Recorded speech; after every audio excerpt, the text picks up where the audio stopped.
kuna mashida mingi bado. Hebu sasa tuongelee sasa. Uko sure una record? Hebu kata kwanza. Kata. Sawa, atakata yeye mwenyewe. Ni sawa. Si utakata tu kwa hii sound. Kuna problem. Aya, sema zingine. Ama niongelee venye aspect ya majina tu. Hello guys, welcome back to another episode. So I have a friend here and I want would you mind maybe introducing yourself and just give us some little information about yourself? Okay guys, my name is Amfren Innocent. I'm also a YouTuber and I've been living in China for the last 2 years. We are just here because of COVID. I'm a student taking electrical engineering at the University of Shanghai in China. Okay. Yeah. So you are studying in China? I'm studying in China. Okay. I'm currently a student in China. Okay. Course gani hiyo unafanya huko? I'm doing electrical engineering. Okay. Sasa sisi tunashangaa like sasa China inakaaga aje, like what are we supposed to know about China? Okay, I'll say China is relatively developed compared to maybe our country now. And I can also say the culture is different, the religion, and of course the languages are also different. They speak a different language from ours. And then China, there's no much difference in terms of climate. The trees are just the ones that we are seeing here, just the same environment that is there. But maybe when it comes to town, I'll say that their towns are a bit developed compared to ours. A bit? Yeah.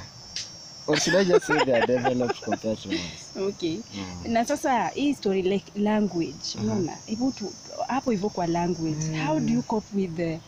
The first time I go to China, I was tongue-tied. I didn't speak anything because the Chinese themselves don't like speaking English. So sometimes when you approach someone and you want to maybe greet them in English, they're like, no, I can't get you.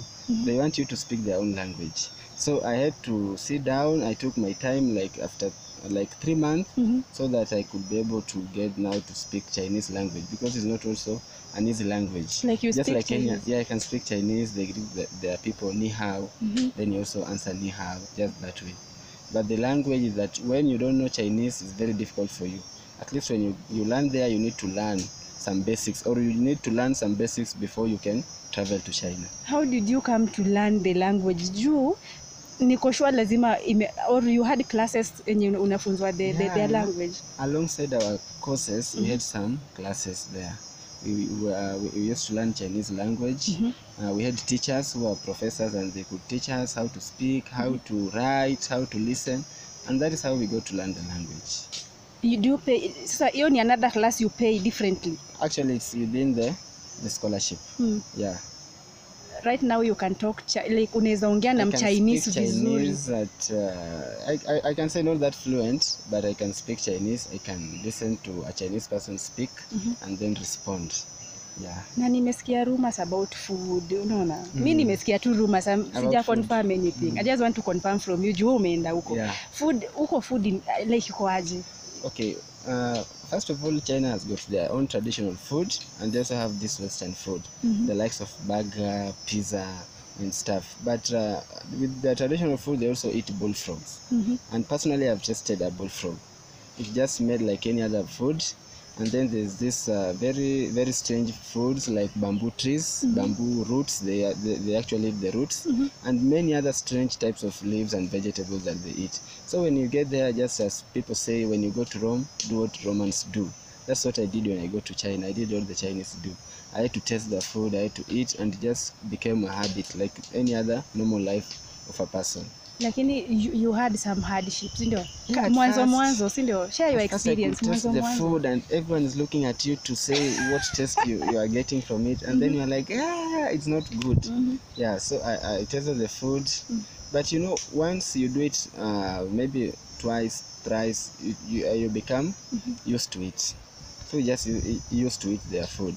But their staple food is actually rice, and rice is a common food here in Kenya and in China. So I could eat rice every day, every now and then, like just a person eating ugali. Kama uko fed up na maybe hizo other. Nikazoea tu sana kukula rice. Okay. Sasa how is education there? How can you describe the education in China? Is a bit different from ours, because they have the lower primary, then of course junior primary, junior secondary, senior secondary, then university. So they limit the number of people going to university because there are national exams. After primary, you have to do national exams to get to junior secondary. You also have to do another national exam to get to senior secondary, again another exam. So you get that the people going to university are very few, like 8% of the entire population of the students transiting to colleges. But then the education system is good. It's more of, how can you say, practical. Yeah, it's more practical. So lecturers there, like, which language are they using to? So in China, they have divided. There are some universities which teach in English, but most of the universities teach in Chinese.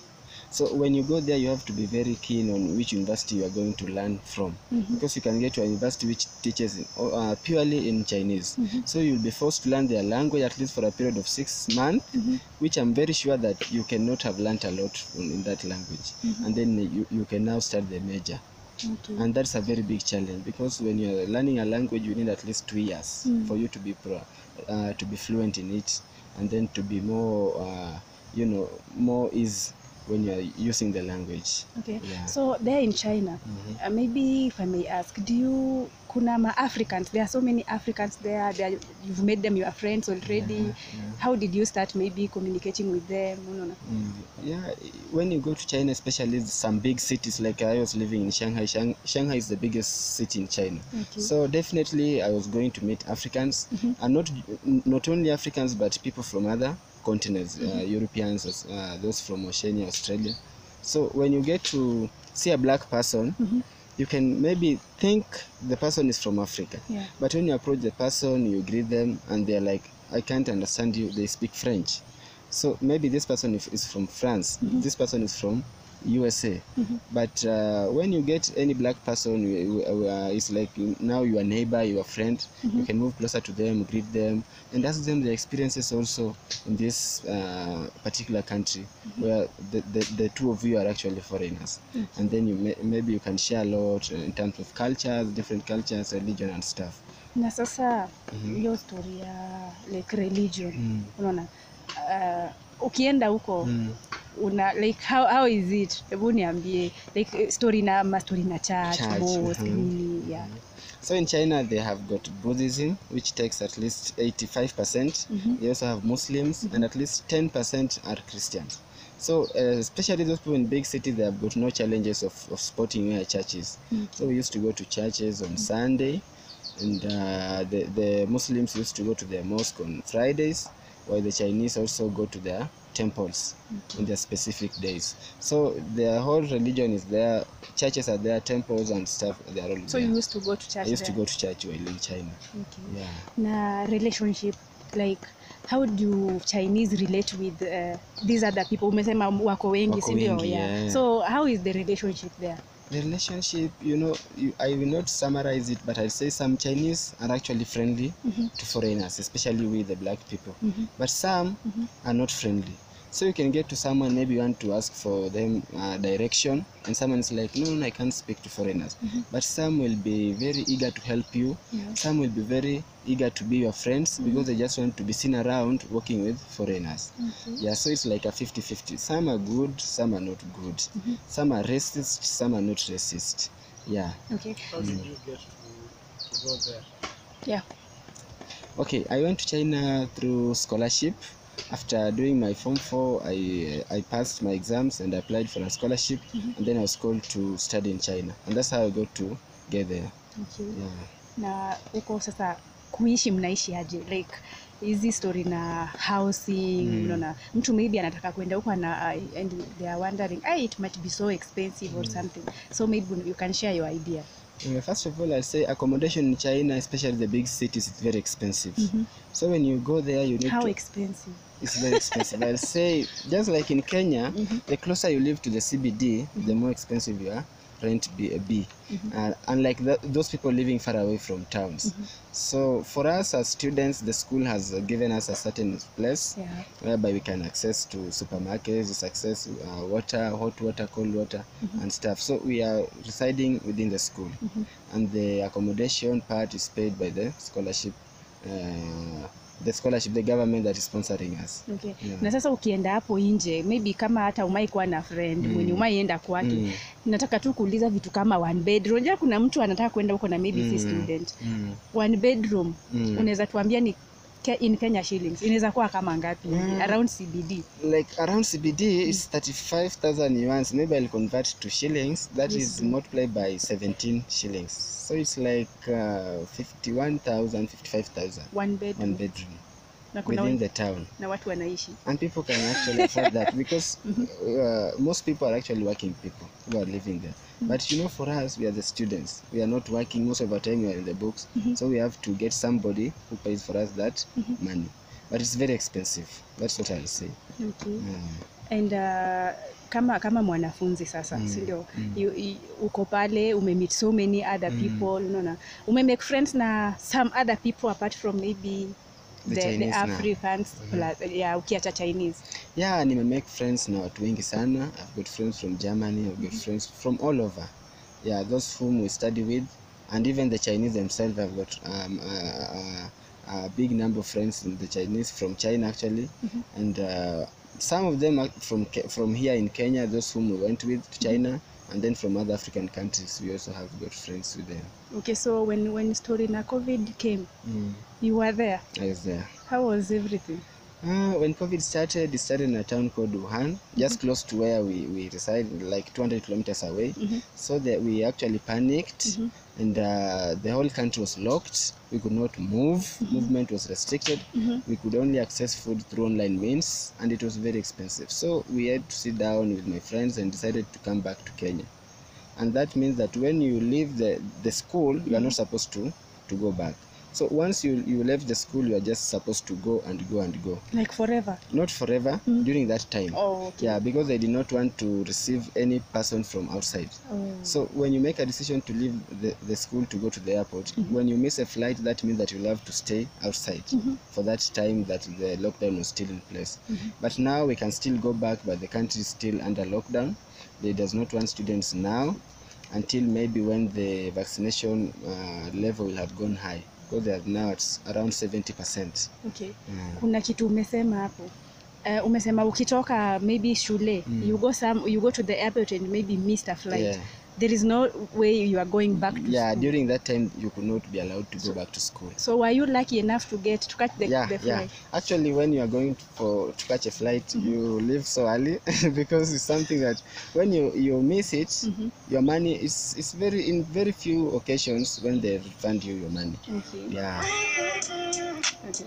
So I think maybe we are coming to the end of our discussion, and I think maybe you just pick up your call. Just cancel. Okay, so I think we are coming to the end of maybe our discussion, but I just wanted you to talk to someone who is also maybe will be lucky enough to go to China. What are they supposed to expect, and what can you tell them to get ready, maybe in their mindset? Unajua ukienda mahali lazima ukue ready to face whatever thing that will come your way. So one important thing and you unaweza advise a student who is going to China. Okay, the one important thing I'll advise someone who wants to go to China is that one, you need to know that you are going to a different country. Please try and abide by their rules, respect the laws, the school law, the government laws, and also while there, know that this is a different country.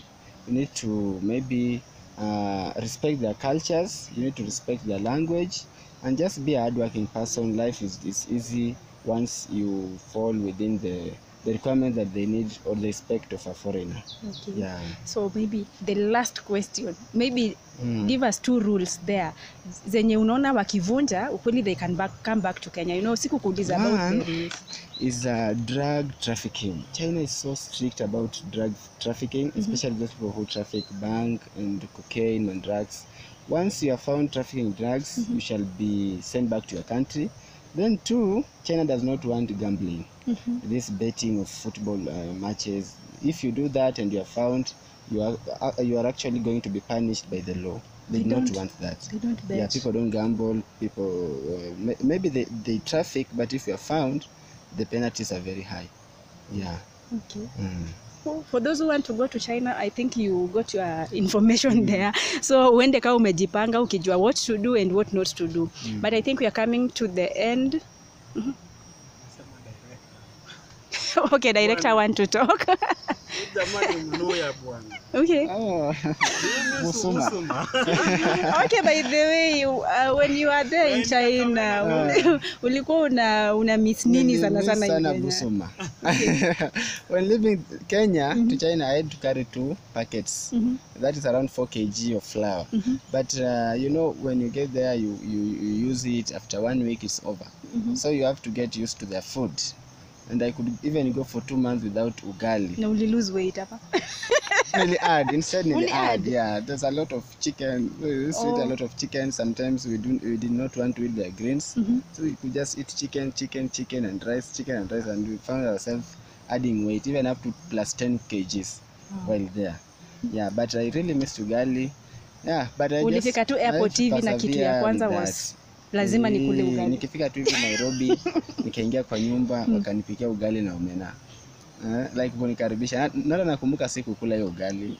Juu nilikuwa nimekaa sana bila kula. Okay. Yeah, so I had again to get used again to ugali. But it was a good experience. Ndio kama umetoka huko nje na umemiss ugali, kuna tu venye hata ukitaste ama China inaweza fanya uache ugali. Hapana, kuacha ugali si rahisi. Unajua kinyume toka chini ukikula nayo utakula tu.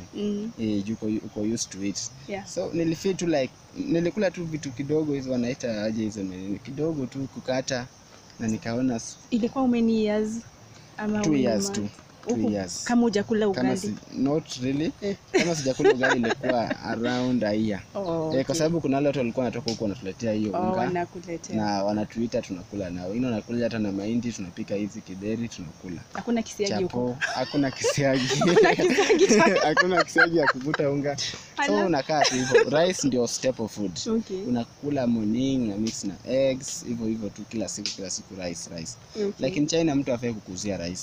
Ukienda kwa hizi restaurant una order food then rice iko tu pale free. Wanakuongezea tu venye unataka. Yeah. Aje? Hivyo tu so yenye imepikwa. Yenye imepikwa of course. Nimedhani kuna mali watu wanachota. Hapana. Tungejaa huko. Ukienda kuchota labda unanunua lakini ile kwa restaurant rice haiko charged. Now is there a way unaweza enda tu kwa hiyo restaurant? Wenyewe tulikuwa tumemaliza video but it's okay. Unaweza enda tu kwa restaurant ukuli lakini umeenda tu kuchukua rice. Okay, you know someone may think of that but inaweza kuwa ngumu. Iwezekani. Sababu ukienda kwa restaurant kitu kwanza labda unataka rice ni basic. Unaweza kula rice peke yake. Lazima utatafuta kitu kingine ya kuongezea. Okay. So itakuwa ngumu.